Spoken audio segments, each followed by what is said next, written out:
I, 48 male, inherited a beach house from my grandfather. The house has been in my family for generations and it has a lot of sentimental value to me. I'm now with my long-term girlfriend for 7 years after divorcing my first wife, which ended on good terms.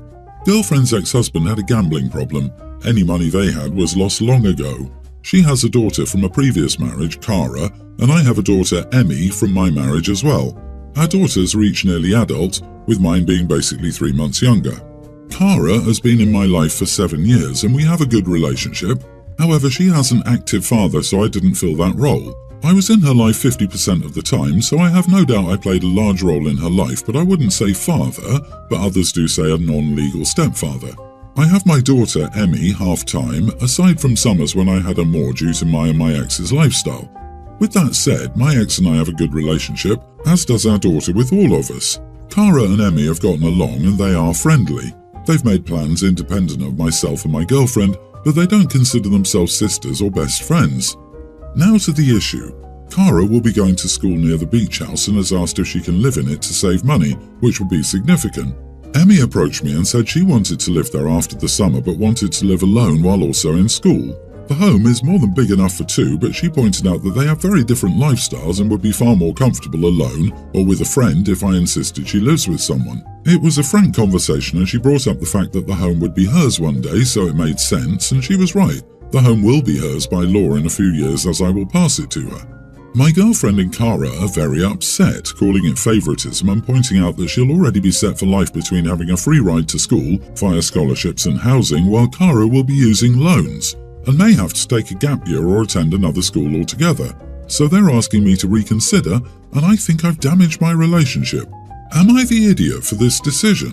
I agree that it's favoritism, but Emmy is my daughter. Of course I'm going to favour her, right? Edit, it's not an easy solution. My daughter wants to keep the space private. Cara is far more social and enjoys a party lifestyle. I don't think she has any problems, but yeah, people are usually around. Emmy prefers to be low-key and keep her home quiet and organised. Girlfriend hasn't contributed to the beach house. Not the idiot. Here's why. Your daughter is a non-party kid. Your stepdaughter is a party kid. You own the property, and who in their right mind lets a party kid live in a home far away who won't be monitored? Drinking brats destroy property all the time, and it's you who will have to fix it. Also, having a party kid with a non-party kid, focused on school, means the one with the scholarships has to try and deal with keeping grades up and all the extra commotion in the house. To me, it's not about your kid versus the stepdaughter, it's about keeping the property as is and not having the issues of destruction or another child losing scholarships. Also, since when is getting scholarships a free ride? As someone who went to grad school on scholarship, they don't just hand those things out to anyone. Your daughter probably worked hard to get herself into a better position than your girlfriend's daughter. That shouldn't be used against her. Cara shouldn't have thought of the beach house as hers. Heck, it's not even necessarily about the partying. It boils down to it's his daughter's inheritance. Therefore, it's her decision. Additionally, OP isn't a parent to Cara. He and her mother are not married. She has an involved father. Free housing is a huge ask. Frankly, it's concerning that OP's girlfriend and her daughter have jumped to labelling this as favoritism when OP doesn't have any responsibility for Cara. They seem entitled. For 7 years, your daughter has been pleasant and friendly toward two people you brought into her life. Now she's moving into the next phase of her life and she would like less contact with them. That seems entirely reasonable. To force her into living with your girlfriend's daughter, especially when there's a lifestyle incompatibility, seems unfair and graceless. It's absolutely not favoritism, which is a wild thing to say when Cara also has a living, breathing father with 50% custody. My husband and I, 34, both have decently large families.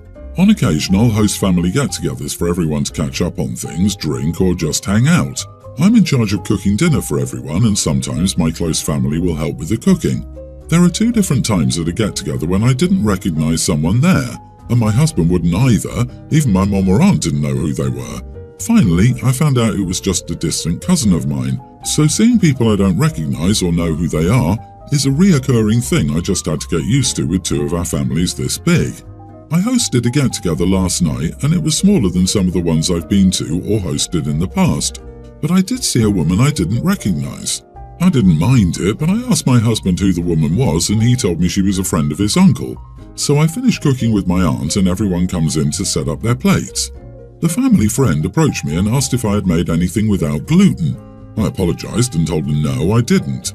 She asked me if I could make her something and I told her it took me nearly the whole day to cook and that I just wanted to sit down and relax now. She got defensive and said that if I was making dinner for all these people, that there should at least be someone else that's gluten-free.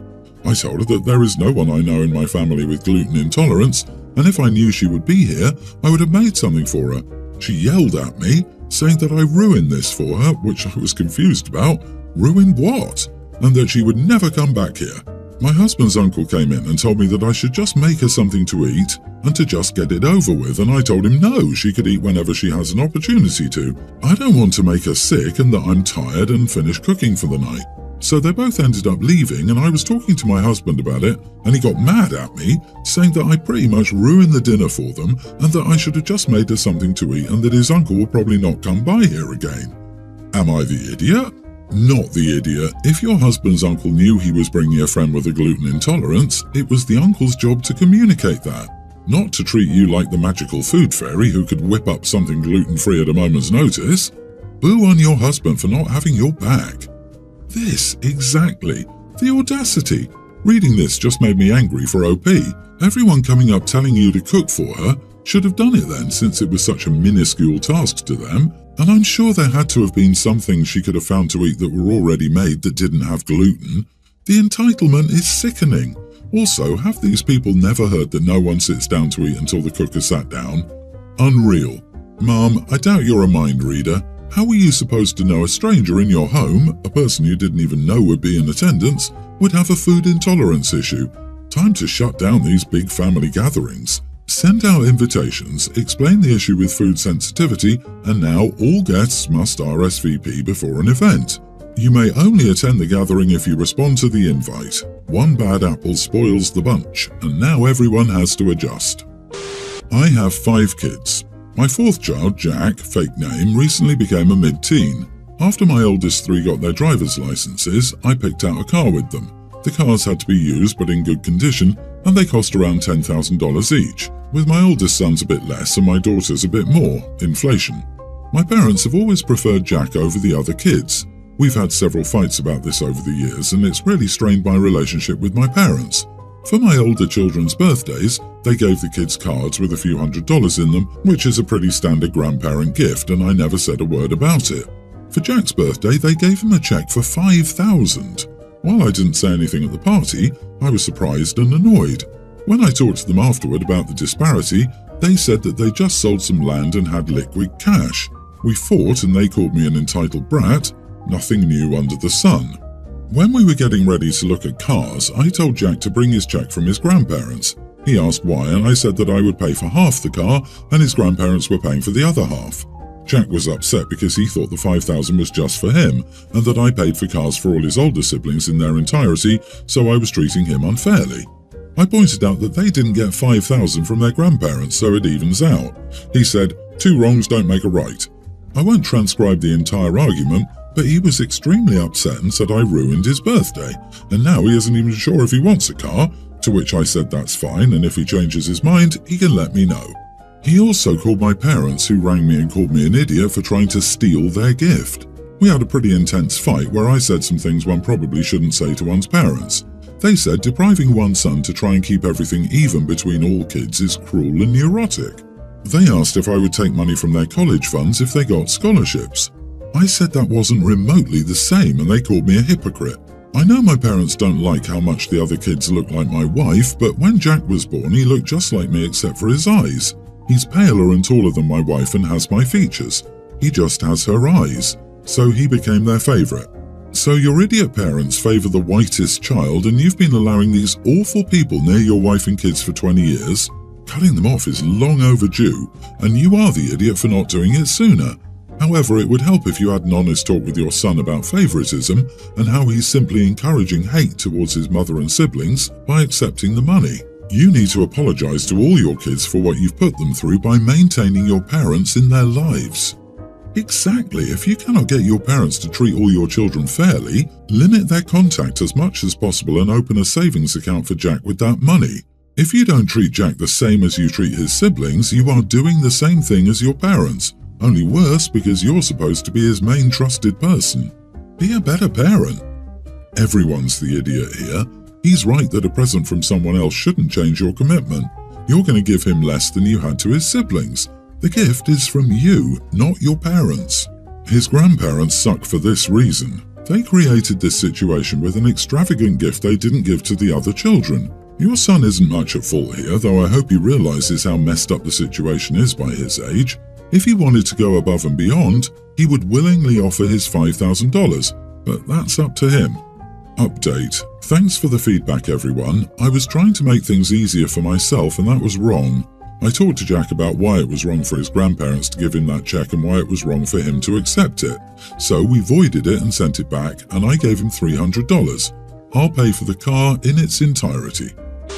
I, 35 female, have 3 kids. Female tween, male younger tween, male pre-tween, with my dear husband, 31. We both try our hardest to provide for our kids the best way we possibly can, but still there are quite a few limitations to the amount of luxury we can afford. For example, my sister, 24, married her wife, 29, around a year ago. Every time she came to visit us, she would bring extremely expensive gifts that I could only dream of affording. Her wife works a high-end job and she's a huge spender. She would bring expensive clothing items like purses, dresses, or makeup products for my daughter, games for my son, and some electronic devices. It's confusing for my kids. They've been acting differently since she started this. They push for items and ask for things way out of our budget. My husband and I must explain how we can't afford things like their aunt. I asked my sister before to cut back, but she hasn't listened. This time she brought my daughter a coat worth double my rent. I asked her to come into the kitchen and told her she should cut back on these gifts. I explained to her how this affected my kids, how it made them feel inferior and expect too much. I also told her it was harmful and asked her to please stop getting them these gifts that were this expensive and that otherwise I wouldn't want her to spend a lot of time with them. She told me she just wanted to make them happy and apologized. I thought that was the end of it. At night, I got a phone call from my sister-in-law, my sister's wife, saying I'd hurt my sister emotionally with how I put things, and she cried when she got home. She said she was disappointed in me and asked me not to disturb my sister unless it was to apologize. My sister is a very sensitive and emotional person, but I don't see what I did wrong here. I asked her to stop getting my kids expensive stuff because it makes them expect a certain luxury we surely can't afford. Should I apologize? Am I the idiot? My sister is a very sensitive person. Only about her own emotions. Where your emotions are concerned, she's as sensitive as a brick. You are not the idiot. Great catch. OP, you made a reasonable request and your sister's response is to cry to her wife, and her wife's response is to cut you out until you apologize for making a reasonable request. Neither of them has given a single thought about you. I disagree. OP says, I explained to her exactly how this affected my kids, how it made them feel inferior. No, it doesn't make your kids feel inferior, it makes you feel inferior. There's nothing wrong with having a rich relative who's generous. It's better than one who doesn't do anything for their nibblings. You would also complain, my sister is loaded and gives my kids cheap crap. Your kids are old enough to understand that aunties don't have kids and love spoiling them now and again, but they should realize that you don't have that kind of budget for luxury items, so they need to keep this in perspective and not demand things, even from aunties. How is this harmful exactly? Using your kids as leverage and threatening to cut her off in that slick way you did is harmful. Sorry, but you are the idiot. The other day, I, 38 female, went out on a date for dinner with my wife, 35. I'd reserved our usual table at a rather sophisticated restaurant. We've been going there for a long time, ever since we started dating 15 years ago, and I've never seen anyone bring young kids there. Anyway, the couple at the table beside ours had brought their infant child. The child would not stop crying. They would try to comfort her, but it lasted just a few minutes, and the kid went off on another crying fit. Once our food arrived, it only got worse. I was there to have a relaxing one-on-one conversation with my wife, and it was impossible under those circumstances. I thought we could sit at another table, so I asked our waiter if we could move to a different table. We'd been going to this restaurant for years, and always sat at this table when we could, so he asked me why we wanted to move. It was more of a joke. I said we wanted some space to converse and it was too loud here. The couple heard my answer, and the husband said I was rude and insensitive. Now, I have 2 kids, young male and female grammar school age. I know the stress of being parents, but we never brought kids that young there. We went out much less, and when we did, we got babysitters then, just as we do now. I just said I preferred to sit elsewhere and didn't understand their comments. Was it an idiot move? Mainly because they heard? Not the idiot. They were being rude and insensitive to everybody else in the restaurant. I get that kids will cry, but you can't expect strangers to put up with a screaming child throughout their entire meal. They should have gotten a babysitter or something. Dear God, I find myself saying they should have gotten a babysitter far too often. Someone brought a screaming toddler to a 4-hour Wagner opera I attended. What is wrong with people? OP, you didn't complain to them or ask them to move, you just asked to remove yourselves from it. The fact that the father wasn't apologetic says a lot.